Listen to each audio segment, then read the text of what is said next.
Hey everyone, it's Jonathan and welcome to Christmas in July. Today's episode is part of a longer episode on Every Version Ever and on the iHeart Animation podcast, but I didn't have a ton of Christmas in July stuff this year, so I decided to make this episode out of that podcast and hopefully use footage for this video, which I did not do over there, and make the Christmas related section into a proper Christmas in July episode. For the most part, I'm not planning on re-releasing everything I do on Every Version Ever to my main channel, unless I alter it in some way to make it worth it, especially for the more obscure stuff like today's topic, the 1970s anime Manga Sekai Mukashi Banashi, or Manga Fairy Tales of the World. This is a show I've covered several times over the years, and while I've double posted most of those episodes to both channels in the past, I decided I wasn't going to do that anymore. But then we decided to cover the Nutcracker as part of our most recent episode, and I figured, okay, I can make an exception for a Christmas episode. Today I'm joined once more by Jenna West. In our full podcast, we are talking about 3 stories, Little Red Riding Hood, Hansel and Gretel, and the Nutcracker. The first 2 are part of my series on fairy tales featuring kids lost in the woods, and some episodes of that podcast series will be coming to this channel at a later date. I just need to find time to upgrade them with footage, provided YouTube won't copyright claim them. I'm hedging my bets that this one will be okay. But today we're just talking about the Nutcracker, and if you'd like the other 2 parts of the episode, head on over to Every Version Ever for the full podcast. Alright, so this is so far the fastest episode that we've ever done. I have more notes on the Nutcracker, so we'll see if that... Okay, that's true. That was the more interesting of the 3, so let's jump into it, I guess. It was more interesting and better designed, and it had more things that made me stop and take notes because it was a different choice for the story. Because I've seen enough of these that I know what the story is usually like. So yeah. There were some odd story changes in this. Not odd in that it was bad, just interesting. I just want to start by saying that they obviously don't know what a nutcracker looks like, so that's interesting. Do they not have nutcrackers in Japan? Or at least prior to this, I guess? I don't know. It was an odd-looking thing, wasn't it? Yeah, for anyone listening to this, I don't know why you would know what we're talking about first, but... okay, so if you watch this one, instead of picture a nutcracker and throw that out of your head. It's not like that at all. It's more like a doll, and the top part of the head opens up, and you put the nut in, and then you crack down on the head to crack the nut. Which is not how, I don't know anything in real life that looks like that, but I guess that's how they imagine a nutcracker would look like by description. Which is an interesting idea. Like, that is kind of, someone told you it was like a doll that cracks nuts. That is probably what you would think, I guess. I guess so. It's interesting that you described it as looking like a doll because I kept finding myself referring to it as a doll when I was taking my notes. I had to keep changing my notes. I was like, no, it's a nutcracker. Why do I keep writing doll? I mean, it's very common for the nutcracker to get called a doll, so it's not unusual. But yeah, in this one, I think it was even more doll-like than usual. Yeah. Do you have anything you wanted to say about it? Well, the first thing that I noticed right off the bat is that, I don't know if you caught this since you didn't have the subtitles, but she is an orphan in this version. She lives with her aunt and uncle and cousins. No, I didn't catch that. That's a weird choice. Yeah. So Fritz and the weird girl, who I thought she was just a hater, so those were cousins? They were supposed to be her cousins. Okay. And she already has the nutcracker at the beginning of the story. Yeah, that's also a really strange choice. She's not given the nutcracker. Uh-huh. And for whatever reason, Clara already knows that the nutcracker is a prince. Like the narration of the cartoon says that she knows that he's a prince and he's going to come and rescue her riding on her glass dragon, which is another knickknack that she has in her room. I did notice the glass dragon thing was really, really weird. See, now that's an interesting story, honestly. Like, having a toy that you think is going to save you one day. But, that's not the nutcracker. So... Yeah. It's not the same story as the Nutcracker. It's one of those where if they've taken elements of the Nutcracker and made their own story, which is kind of 90% of the Nutcrackers that I've seen. They've taken elements and then done their own thing. That said, I think this one was actually relatively faithful in many ways. But then it would make strange choices, and it's just okay. It was faithful in... We'll get to it. There was parts where I thought they were being faithful to the book rather than the ballet, but then the story, like the narrator would say what's happening, and it's like, this is not what happened in the book. Okay. There's also parts of it that reminded me of a Nutcracker fantasy. Kind of, yeah. Kind of like a similar vibe, and it made me wonder, wait, is there something up with the translations of Nutcracker in Japan? I Like, don't know. see, because I thought that those were narrative choices that they made in that movie, and now I'm kind of like, well, this kind of reminded me of that a little bit. So, Yeah. or maybe it's just a coincidence. It could be, I don't know, but there were parts where I was thinking specifically of the Nutcracker fantasy. Particularly, I don't know, just obviously there were parts of it that were very they have the Princess Pearly Pat part of the story, for Yes, instance. but that is one of the parts where the narrator says something that is not part of the story. Because the princess who she finds, she is described as her dream self. It's herself in a dream. See, and that's very Nutcracker fantasy. Like Yeah, the Princess Pearly Pat, and that is basically Clara, but just different. So I'm like, wait a second, what's going on? Japan, explain, explain Japan. yeah, I Did don't you know. get a translation of the Nutcracker that is just different than what we have? Maybe. Maybe, or maybe the English translation of the Nutcracker is all wrong. Maybe we're missing out. Because it was originally in German. That's true. I don't Yeah, know.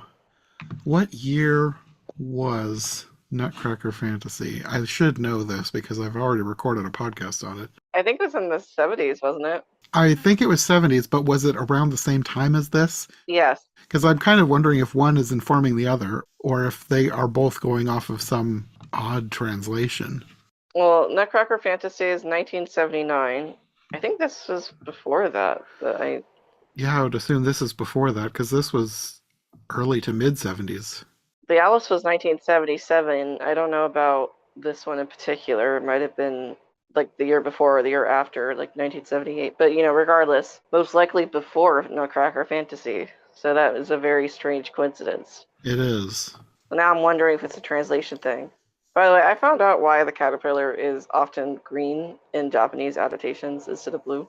So in Japanese, basically how they describe colors is based on warm and cold. So like saying like cold colored could mean green or blue. So my guess Okay. is in the Japanese translation of Alice in Wonderland, they used the word for like a cold color, and they thought it was green when they read it Huh. because caterpillars are green Interesting. in real life. Yeah.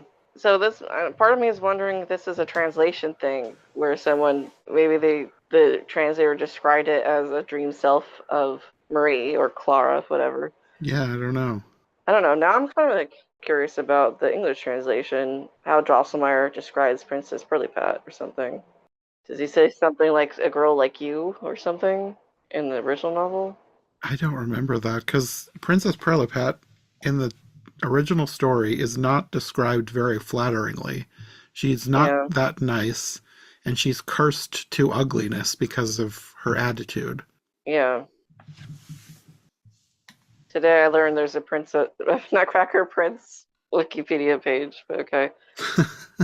No, I don't want to know about that specific film. Oh, I will say it also reminds me of Nutcracker Prince a little bit too. A little bit. Yeah, especially the princess, probably like even just having that because that's pretty rare for Nutcracker to have the storyline. It is. Most versions I've seen mostly go after the ballet. Yeah, This one I kind of wondered how much of the story they were going to do. Partially because, like, when the mouse shows up, it has three heads. But in the book, it's a seven-headed mouse queen who is eventually killed, and then her son takes over. So they didn't do yeah, that. But the mice in this thing were almost like something out of a horror movie for kids. yeah. They were pretty scary, especially like the crunching sound. Yeah, the opening shot where they're chewing up the dolls. Yeah, but they're described in the original book as like chewing up some of the toys. But specifically, I guess toys made out of gingerbread was more common or some stuff like that. So they weren't chewing the wooden toys. They were chewing like the candy ones. I guess going back to sort of the beginning, another change was that Drosselmeyer was just her uncle's friend Mm, because so the it just godmother. And this is another place where the subtitles weren't perfect because I knew that they were saying Drosselmeyer, but the subtitle said something different, but it was like something something Meyer as like the last name. So the subtitles weren't perfect, but I knew what they were talking about. And at that point, because I had thought when it said that she was living with her aunt and uncle and cousins, for whatever reason, I just thought it was she was living with the Drosselmeyer family. Because like different versions sometimes will say different relations as to who Drosselmeyer is to her. Like, I think I've Mm. seen grandfather, godfather, uncle. So I just assumed that this was the Drosselmeyer family and she was living with them. But this is a completely unrelated person, just a friend of her uncle named Mr. Drosselmeyer. Okay. And he fixes, instead of bringing a new Nutcracker, he fixes it after one of her cousins breaks it. Mm. And then he puts it in a glass case to keep it away from the cousin. Which the glass case is from the original book. No, it's Yeah, usually left out. Yeah. yeah. And then this is where the battle happens because I guess the mice or rats or whatever they are in this version, I think the subtitle said mice. They look like rats to me. They come to like eat the dolls or something. These things eat dolls, I guess. Again, that's also from the book. They eat things. But again, like usually, it's supposed to be like candy dolls, but yeah, in this one they just skip that. They just eat the dolls. And then you've got the battle, and then they break the case, and then she falls into a void and wakes up in her dreamland. Like she's told by someone there that this is her dreamland. They tell Yeah, her that like the she is the night. princess and the candy Yeah, castle is hers. which is an interesting thing to do. Uh huh. Yeah, it was a very interesting choice that I haven't really seen before. Like, Yeah, there have been things similar to this in other versions of the Nutcracker, but not this exactly. yeah, And never the glass dragon, because the glass dragon comes in here and takes her to the castle. And then you wouldn't have gotten this since you didn't have the subtitles, but the king and queen, she says, are her dead parents. man, that's deep. And they don't see her. She is told that they can't see her because this is her dream.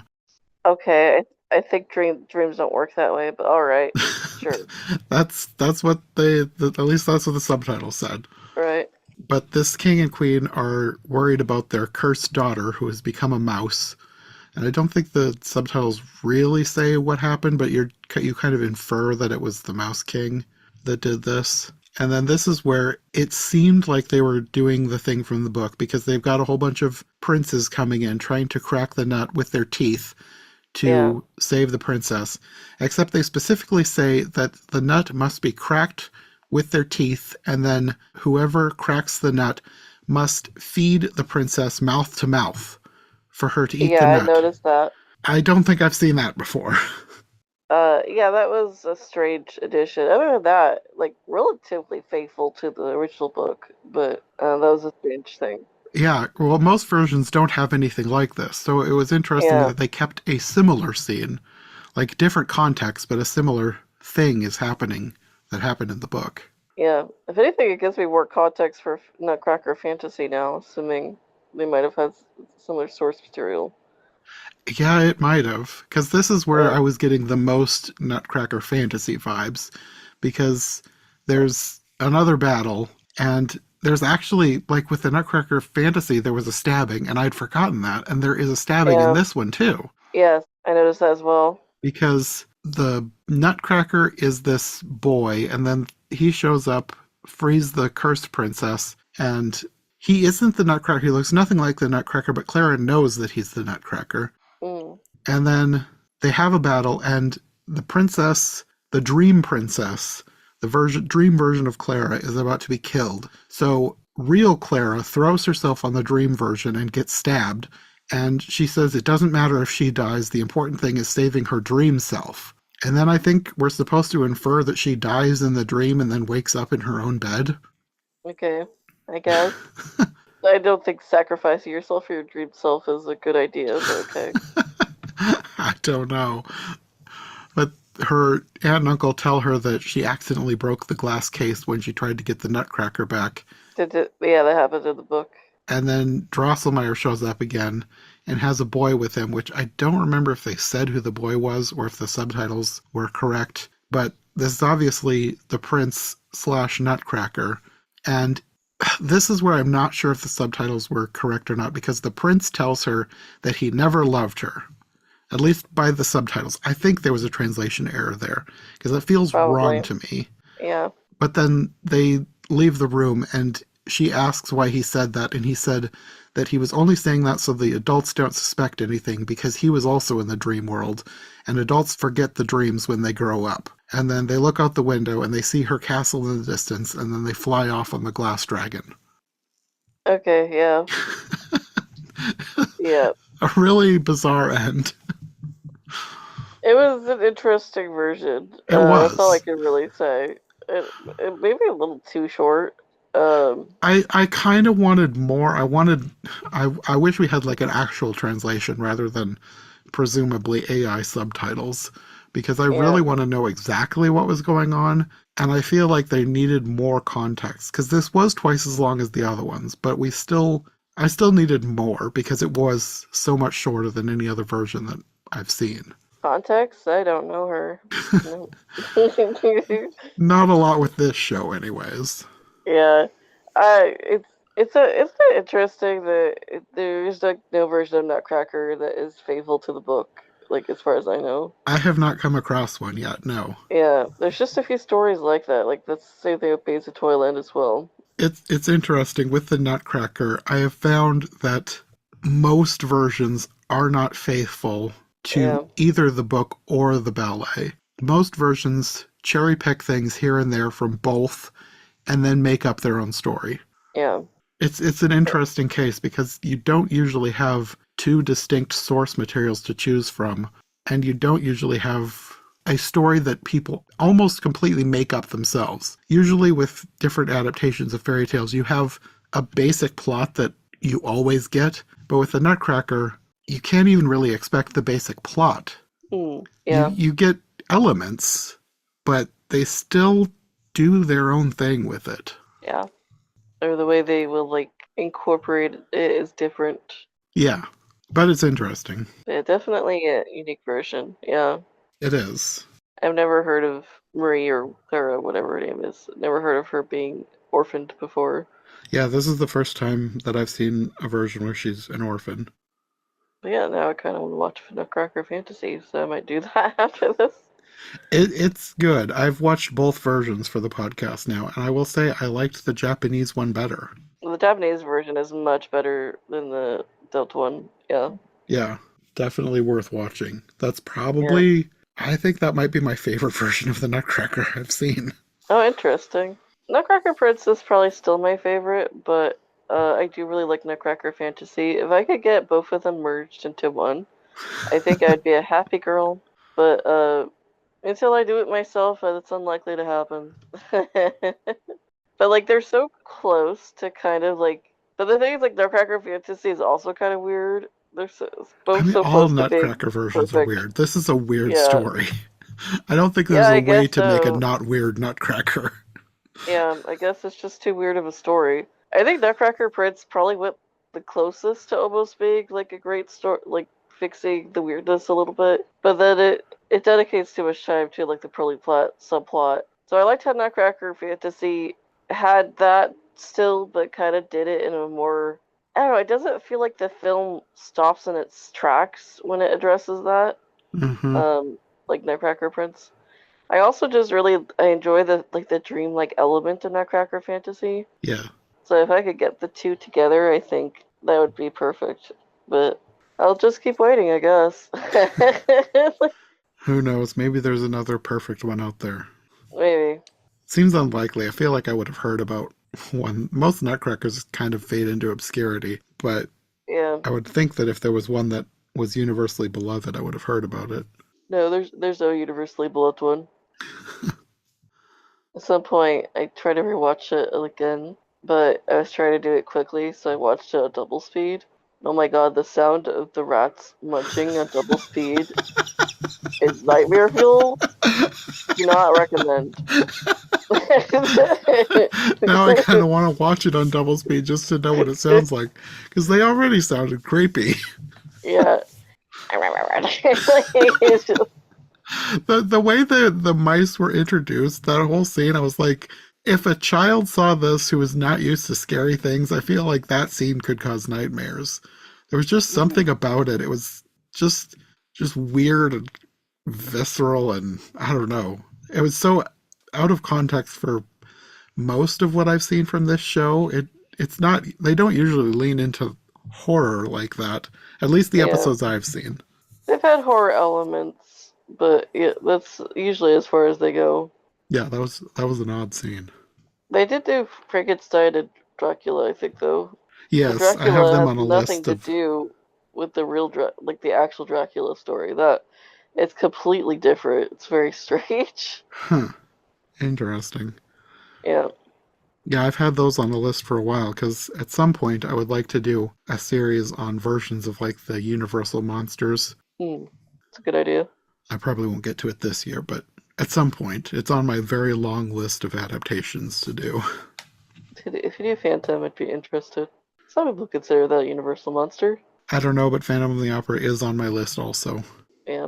Alright, we're going off tangent. Is there anything else you want to say about the anime? I think No, I think that's all I've got to say about these episodes. if I would recommend this to anybody, I think I'd say the Nutcracker one is worth checking out just because it's different. Yeah, But the Nutcracker, I would say, is one of the better episodes of Manga Sekai Mukashi Banashi. Not one of the best, but one of the better ones, if that makes sense. yeah, I would say so too. It was one of the ones that have kept my attention the longest. Because sometimes I get bored with some of these. Like, they're interesting. It is interesting to see how a different culture in a different time interpreted these stories. So they're interesting for that reason. But Yeah. Nutcracker, I thought, was interesting as a version of the Nutcracker. Yes. I give it a B minus. It was interesting if you're a Nutcracker fan. Yeah. But it's also interesting watching more episodes of the show. I'm like, dang, I didn't realize like the Alice was one of the pinnacles of the show. It's a really good Alice. But some of the show has a lot of misses. But the Nutcracker just barely manages to be a hit. So Yeah. yeah. Well, I think that will be all for this episode. We will be back for more Nutcracker later. But until then, do you want to let people know where they can find you online? If you want Alice Wonderland content, I have Phantom Lines on YouTube. If you would like other than Alice Wonderland content, which is just anything that interests me, look at the Fairy Tale on YouTube, including the Nutcracker Prince Laserdisc rip if you want that. Yeah, she has them archived on her channel. That's where I got the subtitles. Yeah, but only Nutcracker was my last one, I think. But yeah, go check it out. Okay, well, we will talk to you next time. Alright, see you then.